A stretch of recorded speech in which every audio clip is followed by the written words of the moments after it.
Hi guys! Ngayong araw nga ang aming paglilipat sa Cavite.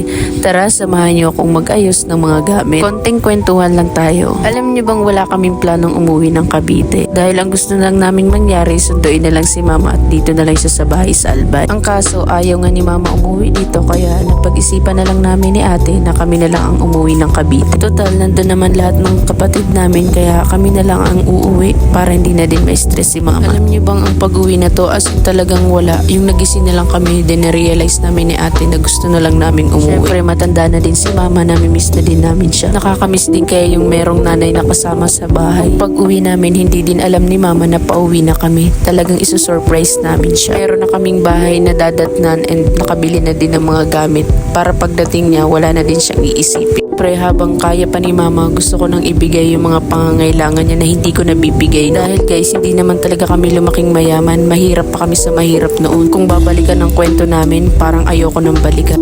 Dahil naranasan namin sa isang araw hindi kami kumakain. Kaya itong opportunity na to, hindi ko to sasayangin dahil ang pag-uwi namin sa Cavite, ang pag-umpisa ng bagong buhay namin kasama si mama. Yun lang, bukas ulit.